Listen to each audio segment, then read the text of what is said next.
गरीब ससुराल में आई अमीर सहेली। ये कहानी है शिखा और सोम्या की, जो बचपन की सहेलियां हैं। जहां शिखा बड़े घर की बेटी है, उसके पिता रंजीत रॉय की गांव में कई सारी राशन मिल, कोहलू और चक्की चलती हैं। वहीं सोम्या के घर में वो और उसकी गरीब माँ रमा रहा करती थी। रमा रंजीत के घर में सालों से चौका बर्तन करती आ रही थी। रमा रोज सोम्या को अपने साथ काम पर लाया करती, जहां सोम्या और शिखा एक दूसरे के साथ घुल मिल गई और दोनों सहेलियां बन गई और दोनों ने साथ साथ स्कूल की पढ़ाई पूरी की। क्या बात है रमा मौसी, आज आप इतनी जल्दी जल्दी बर्तन क्यों धो रही हैं? और ये सौम्या कहाँ है? शिखा बीबी जी, सौम्या घर पर है। उसे देखने के लिए आज रिश्ते वाले आने वाले हैं। मगर रमा मौसी, अभी तो हमारी स्कूल की पढ़ाई पूरी हुई है। अभी तो मैं और सौम्या साथ मिलकर कॉलेज करना चाहते। सौम्या सिर्फ 18 साल की है। उसकी शादी कितनी जल्दी क्या है? अभी उसकी उम्र थोड़ी ढली जा रही है। शिखा बीबी जी, हम गरीबों के घर बहुत ही मुश्किलों से रिश्ते आते हैं। सौम्या के बापू तो रहे नहीं, इसलिए उसकी शादी मुझे ही करनी है। उसी रोज रमा की बेटी सोम्या की शादी तय हो जाती है और कुछ ही दिनों में शादी की घड़ी आ पहुंचती है और शिखा सोम्या को तैयार करती हुई कहती है, जरा देखो तो कितनी सुंदर लग रही है मेरी सहेली। रमा मौसी, जीजा जी की तो किस्मत खुल गई। कुछ ही देर में सोम्या की शादी रवि से हो जाती है और वो अपने ससुराल चली जाती है। वहीं कुछ ही दिनों बाद शिखा के लिए शादी के रिश्ते आने लगते हैं। अरे शिखा बेटी, तुम्हारे लिए बड़ा ही अच्छा रिश्ता आया है। संदीप नाम है लड़के का। फैला हुआ बड़ा बिजनेस और घर बार है। अरे कल वो तुम्हें देखने आ रहे हैं, तुम तैयार रहना। अगले दिन राजरानी संदीप के साथ उनके घर आती हैं और पहली नजर में शिखा को पसंद कर लेती हैं और बड़ी धूमधाम और गाजे बाजे के साथ शिखा की भी शादी हो जाती है। इस तरह बचपन की दोनों सहेलियां एक दूसरे से अलग हो जाती हैं और अपने अपने ससुराल में ढल जाती हैं। तभी कुछ महीनों बाद दोनों फोन पर बात करती हैं।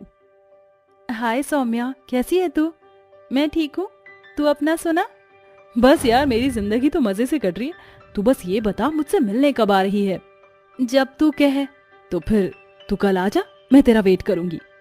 शिखा अपनी सास को सौम्या के घर आने की बात बताती है, जिस पर राजरानी रूखी लहजे में बोलती है, शिखा बहू, अभी तुम्हें बहू बनकर आए महीना भर भी नहीं हुआ और तुम अपनी मनमर्जियां चलाने लगी। क्या जरूरत थी अपनी गरीब सहेली को ससुराल बुलाने की?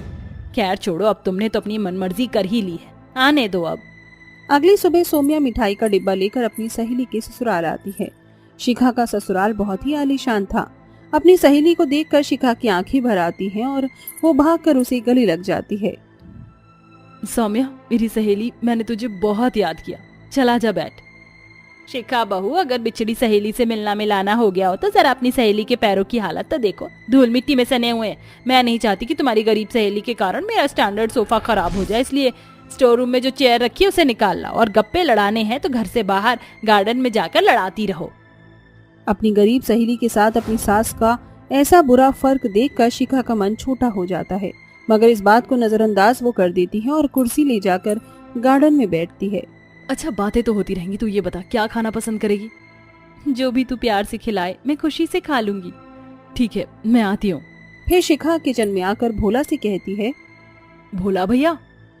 अरे जी, कहिए बहू रानी। जी, मेरी सहेली आई है, जल्दी से गर्मा गर्म समोसे और पनीर के पकौड़े बना दीजिए, और हाँ, पहले गार्डन में नाश्ता ले आइए। जी अच्छा बहू रानी।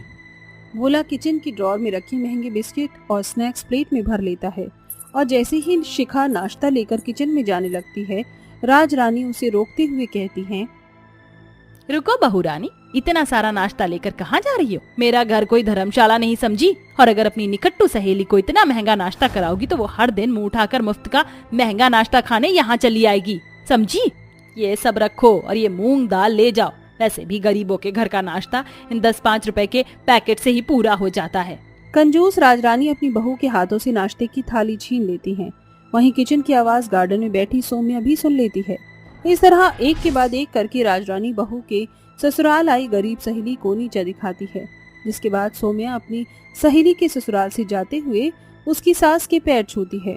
अच्छा माँ जी, मैं चलती हूँ।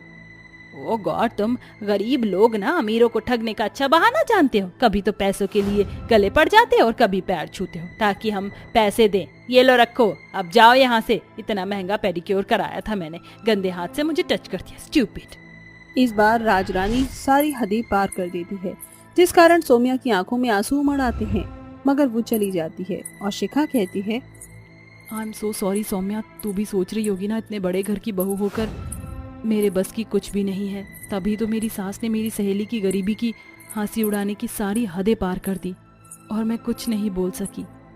जाने दे शिखा, तेरी सास ने मुझे तुझे मिलने दिया, इतना ही बहुत है। चलती हूँ। इसी तरह समय बीतता जाता है और कुछ दिनों बाद सौम्या का जन्मदिन आता है। शिखा उसके लिए बहुत सारे तोहफे खरीदती है, जिसे देखकर सास कहती है, अरे बहू, इतनी सारी शॉपिंग किसके लिए किया है? माँ जी, कल मेरी सहेली सौम्या का जन्मदिन है, ये सब उसी के लिए। बहू, जाने तेरा क्या होगा। अरे अपनी गरीब सहेली के पीछे इतना खर्चने की क्या जरूरत थी? कोई जरूरत नहीं इतना सब ले जाने की। ये 500 रुपए पकड़ और एक सस्ती सी साड़ी ले जाना।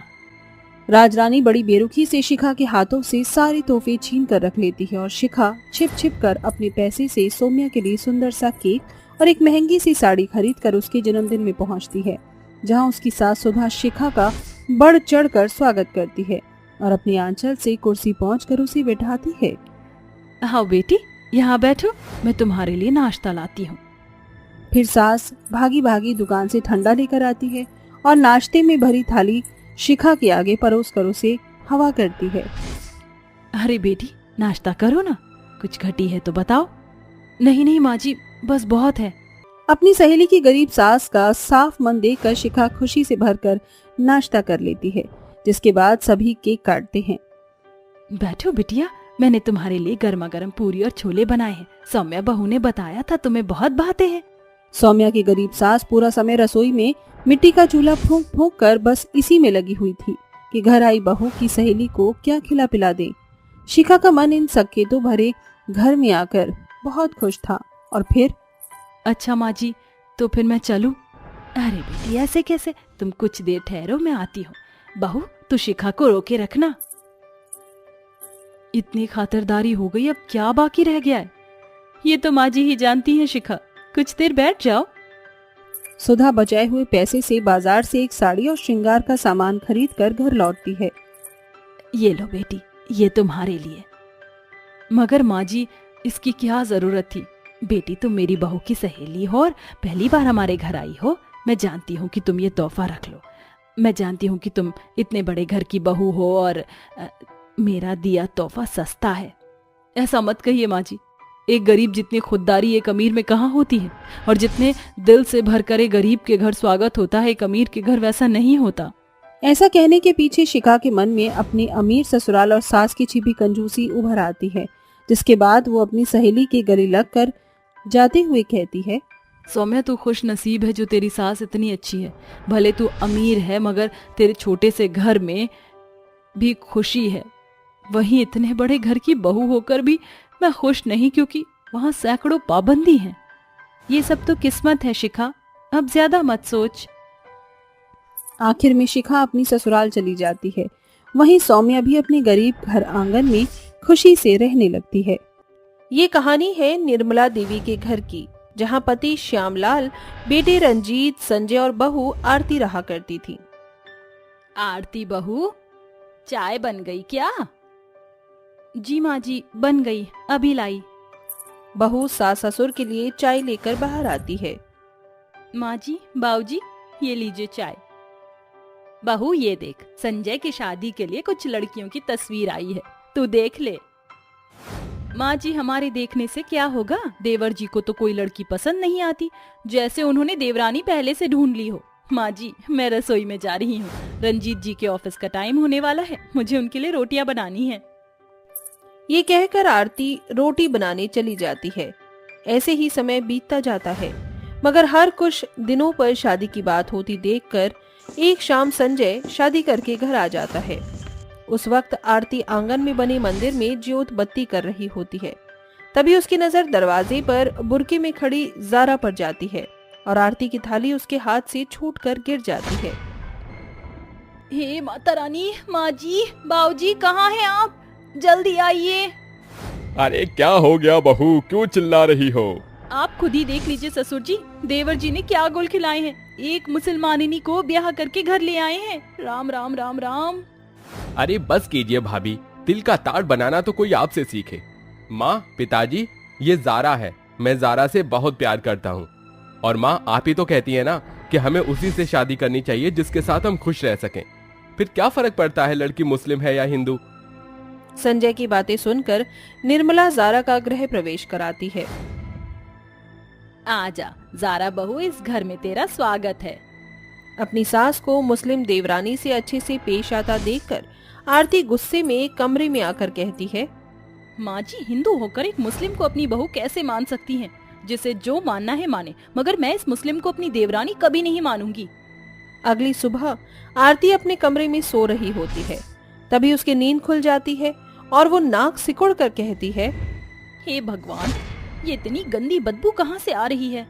आरती बदबू को भांपती हुई रसोई में आ पहुंचती है, जहां ज़ारा बिरयानी बना रही होती है। ये देखकर आरती गुस्से में ज़ारा का हाथ खींचकर उसे गैस चूल्हे से दूर करती हुई उस पर चिल्ला पड़ती है, दो कौड़ी की मुस्लिम देवरानी, तेरी हिम्मत कैसे हुई मेरी रसोई में ये मांस मच्छी बनाने की? ये मेरी रसोई है, निकल यहाँ से। बस कीजिए बाजी, हमारे ना बोलने को हमारी बुजदिली मत समझिए। और ये बावर्ची खाना उतना ही हमारा है जितना कि आपका। हटिए हमारे रास्ते से और हमें हमारी पहली रसोई की रस्म पूरी करने दीजिए। ज़ारा जिद पर अड़कर खाना बनाने लगती है। तभी आरती उसके हाथों से करछी छलनी छीन लेती है। तभी दोनों में बहसबाजी होने लगती है, जिसे सुनकर दोनों के पति और सास ससुर रसोई घर में आ जाते हैं। अरे ये कैसा शोर शराबा है? अम्मी जान, बाजी हमें खाना नहीं बनाने दे रही। अरे क्यों बड़ी बहू, तू छोटी बहू को खाना क्यों नहीं बनाने दे रही? क्योंकि मैं अपनी रसोई इस मुस्लिम देवरानी से नहीं बांट सकती। माँ जी, पता नहीं ये मरजानी मुसलमानी कैसे कैसे हाथों से मिर्च मसालों के डब्बे छू रही है। आप हमारे मजहब को बीच में ना घसीटे तो बेहतर होगा बाजी। अरे बड़ी बहू, ये रसोई जितनी तेरी है उतनी छोटी बहू की, समझी? इसलिए ना तो तू छोटी बहू को इस रसोई में आने से रोक सकती है और ना खाना बनाने से। छोटी बहू, तू खाना बना। अपने ससुराल वालों को मुस्लिम देवरानी का पक्ष लेता देखकर आरती गुस्से से पैर पटकते हुए कमरे में चली जाती है। जिसके बाद ज़ारा बिरयानी और कबाब जैसे स्वादिष्ट खाना बनाकर अपनी ससुराल वालों को परोसती है और सभी ज़ारा के बनाए खाने की खूब तारीफ करते हैं। अम्मी जान, अब्बू जान, खाना कैसा बना है? अरे बहुत दमदार बिरयानी बनाई है तूने ज़ारा बहू, और इस कबाब का तो क्या कहना। ये ले तेरा शगुन। अपने ससुराल वालों को स्वाद ले लेकर खाना खाता देखकर आरती अपनी मुस्लिम देवरानी को नीचा दिखाते हुए कहती है, मुझे तो अपनी आंखों पर यकीन नहीं हो रहा। आप लोग इस मुस्लिम देवरानी का मीट मांस वाला खाना इतने मजे से कैसे खा रहे हैं? अरे हम हिंदुओं के लिए इन हाथों का छुआ पानी पीना भी पाप है। मुझे तो इस मुस्लिम देवरानी को देख कर ही घिन आ रही है। पता नहीं आप सब इससे इतना घुल-मिल कैसे गए। मुझे कल तक अपनी रसोई का बंटवारा चाहिए, वरना मैं घर छोड़कर चली जाऊंगी। आरती को रसोई के बंटवारे की मांग पर एक ही दिन में रसोई के बीचों बीच दीवार खड़ी कर दी जाती है। मगर क्या रसोई के बीच खड़ी दीवार रिश्तों में दरार लाएगी या फिर सुलह? अगले ही दिन से दोनों देवरानी जेठानी अपनी अलग रसोई में खाना बनाने लगती हैं।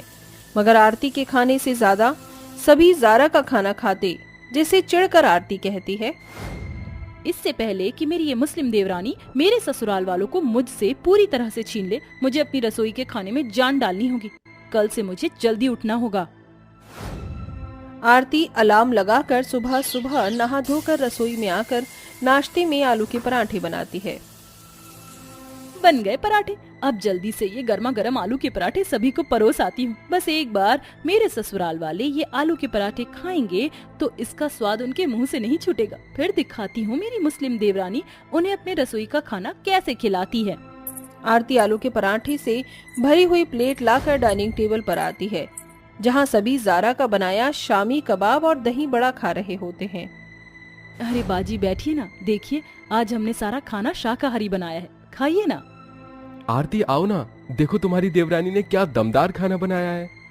हाँ बड़ी बहू, एक बार ये खाना खा कर देख, तू सारे गिले शिकवे भूल जाएगी।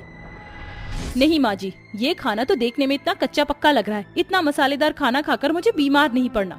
देखिए मैंने आप सभी के लिए आलू के पराठे बनाए हैं। ये लीजिए खाइए। अरे रहने दे बहू, क्योंकि मेरा पेट तो एकदम भर गया है। सॉरी भाभी, मेरा पेट भी भर गया है। माँ जी आप तो खाइए। अरे नहीं बहू, मैंने खा लिया। ऐसा कहकर पूरा परिवार खाने की मेज से उठकर चला जाता है, जिससे आरती की आंखों में आंसू भर आते हैं और वो अपने मुस्लिम देवरानी को सुनाना शुरू कर देती है। पड़ गई ना तुम्हारे कलेजे को ठंडक। वैसे खुश तो बड़ी हो गई होगी आज तुम। मैंने इतनी मेहनत से ये खाना बनाया था, मगर तुम्हारे कारण मेरी रसोई में बना खाना किसी ने नहीं खाया। बाजी आप खफा क्यों होती हैं? लाइए हमें आपके हाथों का पराठा खिला दीजिए। कोई जरूरत नहीं है, मैं अपना बनाया खाना तुम्हें खिलाने से बढ़िया कुत्तों के आगे डाल दूंगी। ऐसा कहकर जेठानी अपनी मुस्लिम देवरानी के हाथों से पराठे छीन कर वहां से बड़बड़ाती हुई चली जाती है। ऐसे ही दिन बीतते जाते हैं, मगर आरती के मन में अपनी मुस्लिम देवरानी के लिए बसी नफरत कम नहीं होती। मगर एक दिन जब आरती रसोई में खीर बना रही होती है, तभी ज़ारा को अपनी जेठानी की रसोई में से उठ रही गैस की बदबू आती है और वो भागकर इसके रसोई में आकर गैस की नॉब बंद कर देती है। या अल्लाह तेरा शुक्र है। तुम्हारी हिम्मत कैसे हुई मेरी रसोई में कदम रखने की? निकलो यहाँ से। बाजी हमारी बात तो सुनिए। मुझे कुछ नहीं सुनना, तुम बस निकलो। आरती गुस्से में अपनी मुस्लिम देवरानी को तेज धक्का देती है, जिससे ज़ारा का सर टेबल की नोक पर जाता है। तभी पूरा परिवार वहां आ जाता है। अरे बड़ी बहू, तूने ज़ारा बहू को धक्का क्यों दिया? आखिर उसने ऐसा क्या कर दिया? पूछिए इस मुसलमानिनी ने मेरी रसोई में कैसे कदम रखा। अम्मी जान, अगर हम रसोई में ना जाते तो बाजी की जान पर बनाती, क्योंकि उनकी रसोई से गैस की बदबू आ रही थी। ये सुनकर आरती शर्म से भर जाती है और अपनी मुस्लिम देवरानी से माफी मांगती हुई कहती है, हे भगवान, ये मेरे हाथों क्या हो गया? जिसने मेरी जान बचाई मैंने उसे ही जख्म दिया। ज़ारा मुझे माफ कर दो। मैं पहले दिन से तुम्हारे साथ फर्क करती रही, मगर तुमने आज मुझे एहसास दिला दिया कि इंसानियत से बड़ा कुछ भी नहीं। जो हुआ उसे भूल जाइए बाजी, हमें आपसे कोई मलाल नहीं। आखिर में रसोई के बीचों बीच खड़ी दीवार टूट जाती है और हिंदू और मुस्लिम बहुएं एक ही रसोई में साथ मिलकर खुशी से खाना बनाती हैं।